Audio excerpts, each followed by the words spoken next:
this. Is I'm saying in instances where it's really right? Allah only calls himself. Yeah. Oh, sorry. Allah only calls himself Al-Ahad one time in the Quran. Why? Because Al-Ahad means one and only, right? So he only calls himself Al-Ahad once. Like, do you know what we were talking about before? Yeah. أَفَلَا يَتَدَبَّرُونَ الْقُرْآنَ. You know, chapter 4, verse 91 or 92, where it says that did not ponder over the Quran with care. Had it been from other than God, there would be many contradictions. Yeah. You know the word ikhtilafan. Ikhtilafan in Arabic is only mentioned in the Quran once in the Quran, which means contradiction. Yeah, because if it was there more than one time, then someone could say, okay, you know, the word contradiction is there more than once. Therefore, you know. Anyways, the point is this. I guess what I'm trying to say to you is, there is an interesting, very specific nature of the Quran when it comes to its discourse. Yeah. Can I give you this? Sure. Thank you. Mohammed, you got one. Yeah. And that is the linguistic miracle of the Quran, the structural miracle of the Quran. Why can we confidently, Why can we confidently say that this is inimitable? We can confidently say this is inimitable because I can just simply say, well, produce something, okay? Now it becomes quantifiable. Because now I've given you, I know it's a bit of now we've looked at the kind of underwires of this thing, yeah? Okay. But I say, look, it's not just aesthetic value judgment. I'm saying, no, the linguistics are an important part. You do require some specialism in that in order for you to understand that. But when we start to think about things which you don't require linguistic specialism to necessarily understand, like, for example, the structural coherence of the Quran, like, for example, even the numbers that we talked about, the delicacy in the way that God mentions certain things, a certain number, which correlates with, the mentioning or the meaning he's trying to put forward, and also the fact that there are, as we talked about and we've discussed a little bit, the predictions of the Quran, explicit predictions of the Quran. I would say these are things that now anyone can do. You don't need Arabic language.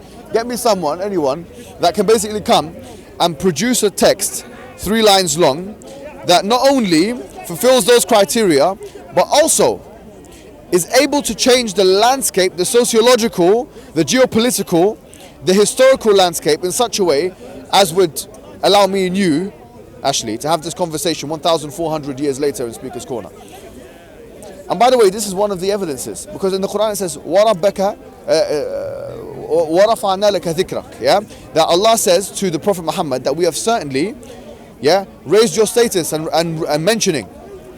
In chapter 93 of the Quran. Sorry, 94. I heard you go through this argument in another video. Yes. So that's another point, right? I don't want to, maybe I'll put the link down for the other video, because I don't like to repeat myself in Speaker's Corner. Sometimes I have to, but if you heard me say that, that's another, the effect, yes? Yeah, I think you were like, make my grandchildren say my name, make Lord my name. Yeah. You were very enthusiastic. Yeah, I'm not going to do that again. Okay. I'm not going to do that. But you see what I'm talking about? Yeah? Deep down, these are things that we've got in place. We've got things like, no contradictions. We've got inevitability which can be measured, quantifiably. And then we've got this thing here, which we haven't talked about, which is the most important thing. The premise. The premise is, that this message, the message of Islam, is the most coherent message for an explanation of why we are, why we're here, and where we're going. That's it. And generally speaking, that's the message of Tawheed, which is to believe in and worship in one God and His oneness. To believe in and worship in one God and His oneness. And we believe that is the most coherent explanation for the beginnings of the universe and the best way to live a life. So when the Quran proves itself in the ways that I've just mentioned, because it has proven itself, we believe it has proven itself, and it gives the evidences in those ways, because the woman was asking about evidences. I believe those are evidences, When the evidences are put like that to someone, like yourself, Ashley, the question is, what is stopping someone, right, from that perspective, from joining the community of 1.8 billion Muslims and actually becoming a Muslim and actually submitting themselves to the will of the Creator? So, what we kind of iterated through, I think it indicates the Quran has come from a divine source. Yes. But, Yes. There's a couple other aspects which I think are worth exploring. Yeah. So, for instance, although Allah might have given this text to Mohammed, Yeah. we don't necessarily. The only source for a lot of the attributes of Allah and a lot of these kind of moral attributes is Allah himself. It's easy to say that because Allah is a perfect teacher, right? He gave the. I think he communicated the Bible and then allowed that to be Corrupted. But Not the Bible. It's like the message to Jesus and stuff. But yeah. Yeah, but he did allow that to be corrupted. That's right. Then my kind of question is why. And he's also tailored messages to specific contexts historically, is my understanding. But how do we know that the message that he communicates in the Quran wasn't just totally different, but it contained some fundamental truths, and he had to tailor the message a huge amount to be able to create the spread of Islam, and that actually there's kind of an evolution of these ideas that hasn't been realised. Okay. So what's the point that you? So, I mean, if we look at mathematics, for instance, we have the same kind of requirements where everything is interconnected. You start from a stable base of arithmetic, which kind of contradicts itself, but whatever. That's besides the point for this. You're going into Gödel now, yeah? Are you making a philosophical reference to Kurt Gödel? Because you were saying the stable. But anyways, don't worry about that. Yeah, go on. No, but the mathematics, it builds up itself. It references each other. Yes. If you look at relativity, for instance, special relativity, it makes a huge amount of predictions which only have recently been empirically observed, and all of those truths about the universe were induced from these kind of things that fed back onto themselves, and to me that has the kind of same characteristics of divinity. Right. Okay. I get your point now. Yes. So you're basically saying we have science, and science has been able to do this, so we don't really need religion. No. I'm not saying that. I'm saying is that science is an extension of religion. And that there was kind of a point where we needed to be told about the fundamental truth of the universe, but now we've been given the opportunity to discover that for ourselves. All right. Well, I think that you're right in a way, because I don't think there's a problem with pursuing that kind of recourse. Frankly, I think science is a really interesting way of, as you say, getting to know about the physical environment around us, and science is a way of realizing patterns and regularities in the universe from a historical perspective. That's what science is, really. Science is a way of realizing patterns and regularities in the universe from a historical perspective. And I say to you that science's concern is not with what we should be doing in our lives, or why we are here, all these things. Science is just simply concerned with materialistic phenomena, naturalistic phenomena, and why such naturalistic phenomena exist in a certain context historically, in a certain way. Now that's something. What I would say is that science is like a new tool, and we might discover tools to unearth these kind of moral truths as in the future. Yeah, no problem. No, but I don't think science is concerned with how. Science is not concerned with why. So what I say to you is that whereas science has been very good for us and we don't want to let go of it, what we're saying is that religion it's a different thing. Okay, so Islam is telling you why you exist. Science may be able to tell you something of how you exist, in what context, in what naturalistic context, but Islam is telling you why. Science can never tell you why, because of its naturalistic presuppositions, right? Science is Does evolution not provide an explanation for why we're here? No, it doesn't. No, not at all. No. How so? Well, how would it? I mean, the question: how would it? What would it be? it will efficiently reproduce. That sounds just like a total base thing and absent from morality, but I would say that it provides. It describes how moral characteristics can arise from that very basic thing, and so I, as part of my job, I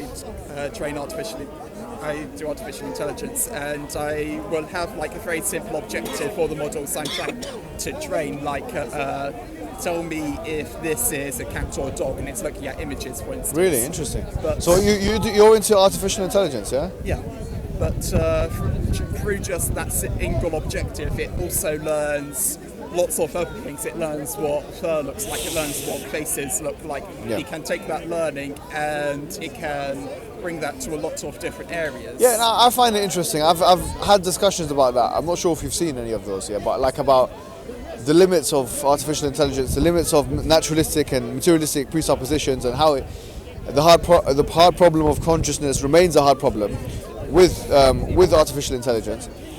I genuinely think that science generally speaking, is very useful, However, once again, I don't think anyone has ever made the claim that science is omniscient, or that it's able to actually give us some kind of meaning in life in a immoral perspective, or in a moral way.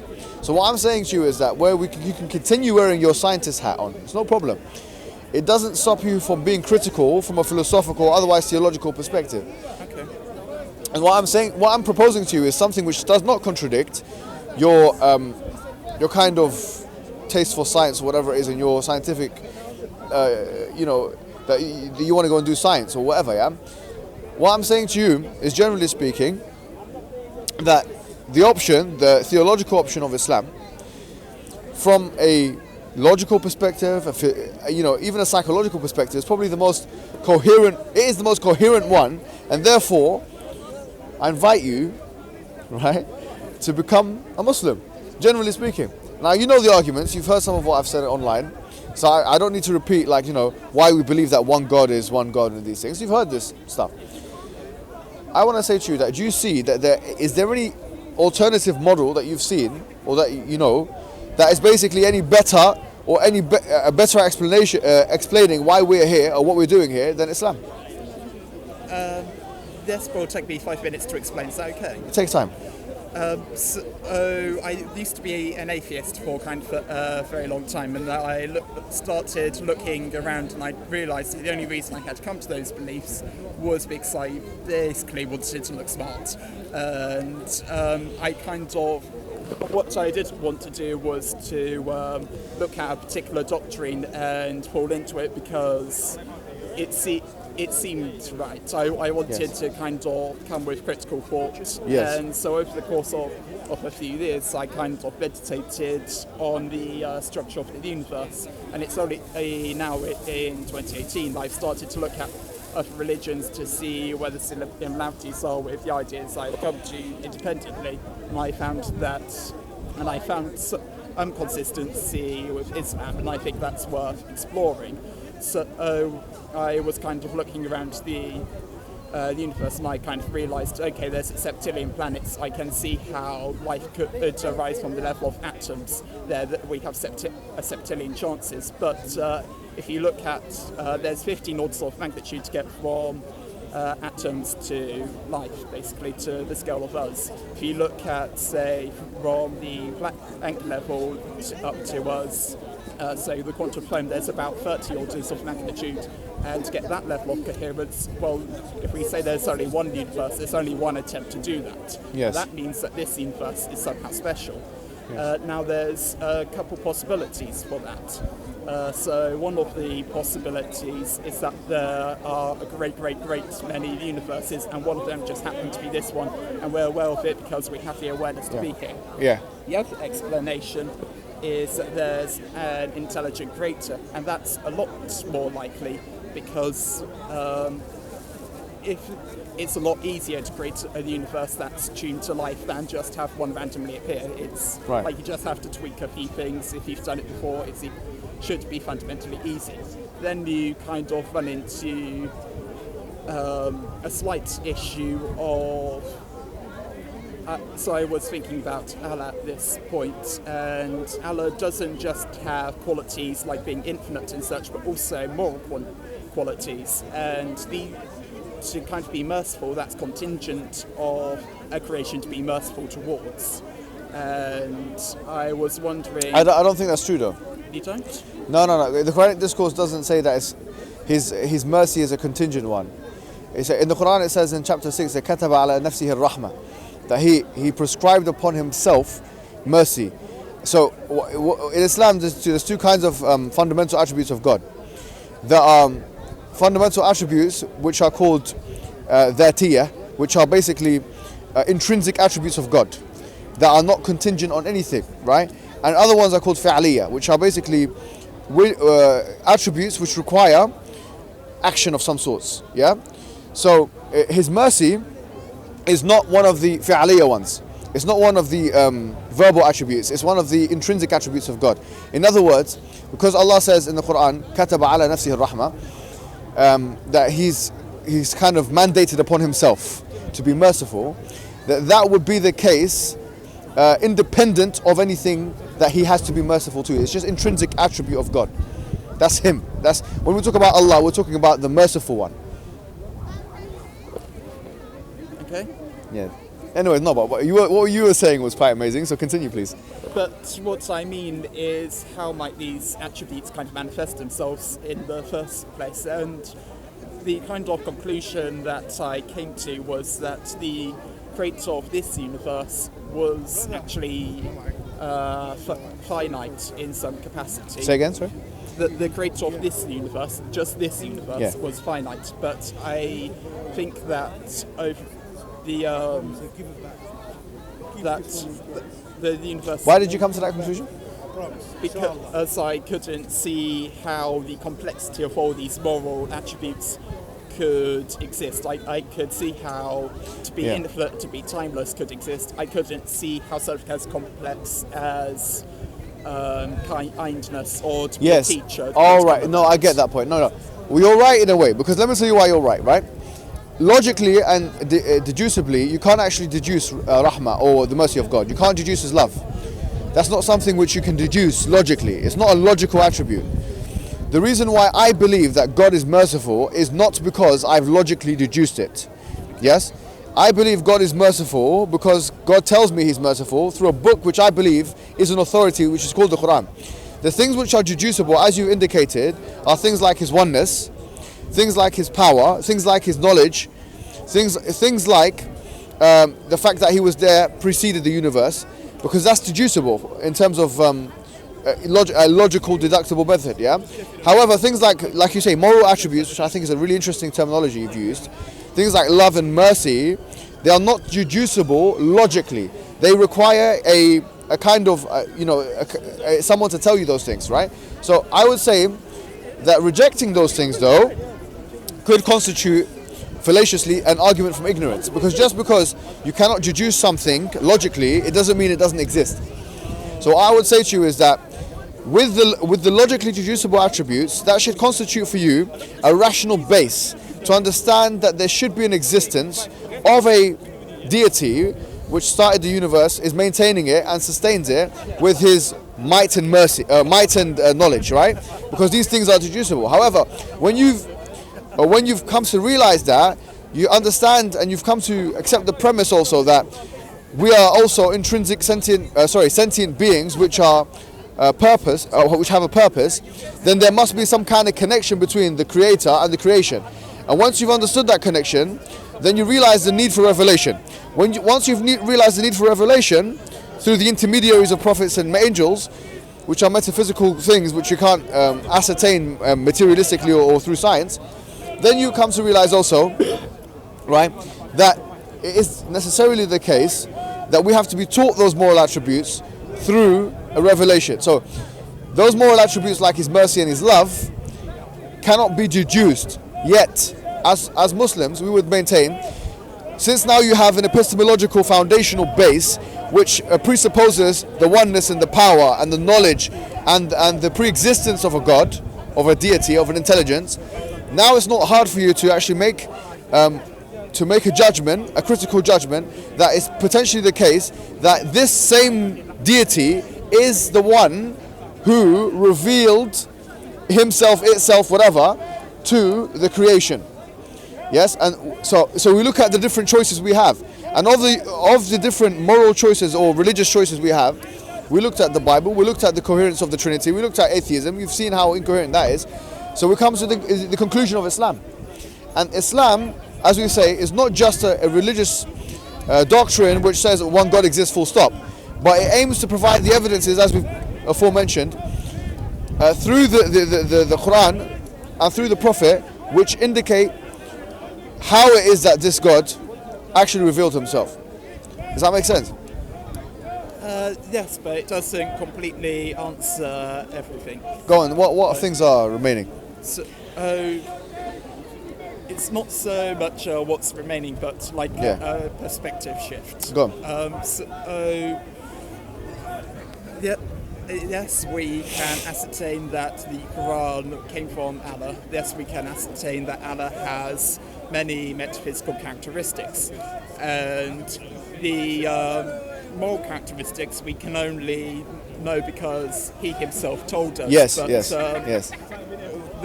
There's many explanations for him telling us that he has these characteristics. Yes. That it could...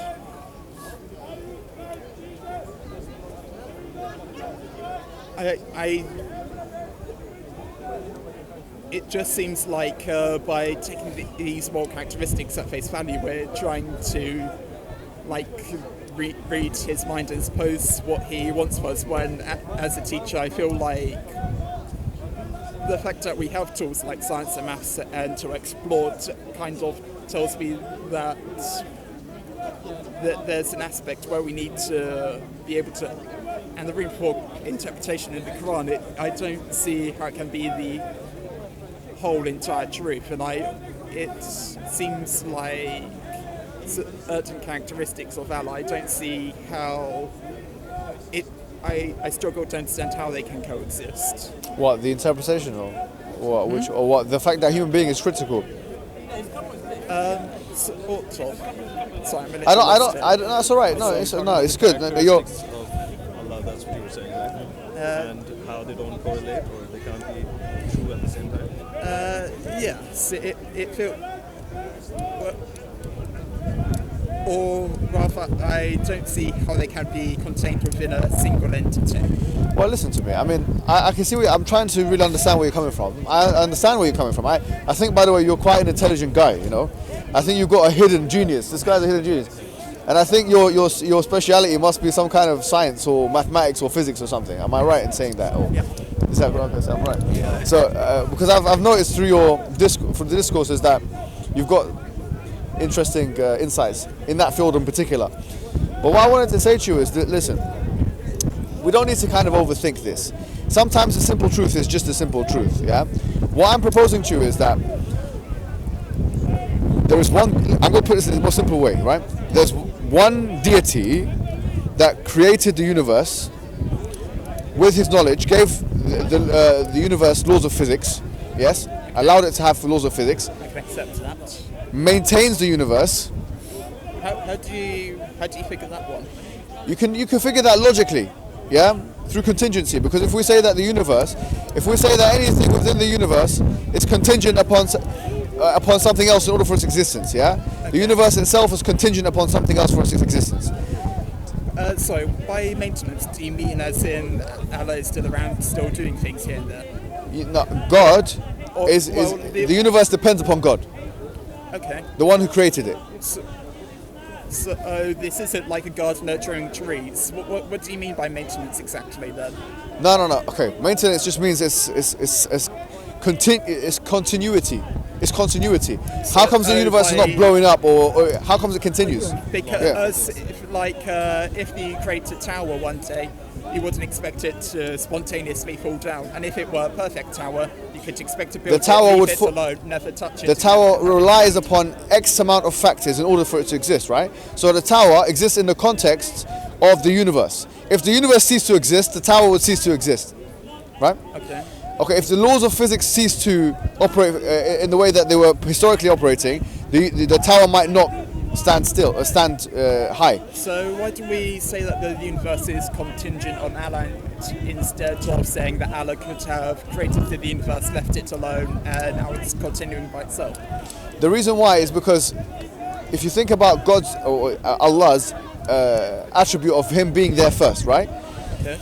If we pre-assume, as we've done kind of, that God is one, that He is all-powerful, His all-power means that anything that generates thereafter Him is going to be generated by Him.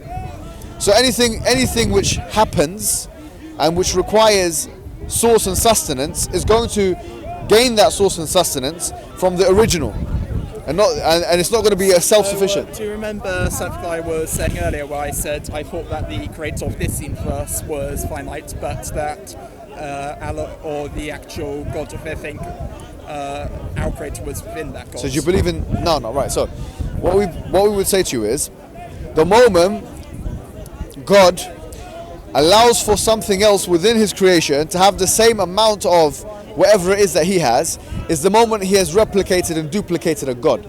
Yep. Yeah, so if that happens, then you have more than one God, which is a contradiction anyways, right? No, I would say that the creator of this universe is not a God. I would say He's just a creator. So do you believe in there's two creators or something? Or? No, so what I believe is that there's one God, and within that, God is like the nature of existence almost, as in all of these metaphysical attributes. Right. Like Spinoza's God. Spinoza's God. Spinoza? Yeah. This is just the idea that nature and itself is a sort of metaphor for God itself, the laws of nature in itself, whereas it's not a thinking or rational being. Yeah, there, go for that. That sounds good. Is that what you sort of mean? I want him to kind of get just whatever you're saying is. Yeah, look. Yeah. What's the basic question? So I would say that nothing can necessarily be outside of those laws of nature, but you could have a creator within those laws of nature, and then that creator might be finite, and you can have creations outside of that creator. But okay, so what finite in what? Because the word infinity, like infinity itself, has to be applied to a certain context. So what are we talking about? Finite in what? Infinite in what? Why do you need an intermediate? That's what you're talking about, right? You need an intermediate as a creator. I think why you do you need think an that's intermediate. needed? Why do you think that's needed? I think that's needed because of the moral characteristics and the incompatibility of kindness with just physics and nature. I would see those as something that have to arise from those, and I would see kind of like the genesis of the creator of this universe as something that's similar to evolution, and I would say that there were physical characteristics of the universe which made it possible to have a creator with moral characteristics, which then in turn made it possible for this universe. Actually, I think you've got a lot of ideas, okay? I think you've got a lot of ideas. I don't want to put anything on you. I've kind of given you what we believe. I think you know what we believe, right? You know what we believe. So long as you know what Muslims believe, okay, I've done my job, okay? Right. You get what I'm saying? I'm happy that we've come to this conclusion. You've got really interesting ideas, actually, right? What I'm going to do, I'm going to give you my number privately, and I'm just going to allow you to read the Quran. I'll give you some selected chapters. Okay. Then you can tell me what your perspective is after having read those things. Sure. Yeah? Yep. Ashley, it's been a pleasure, man. Sounds good.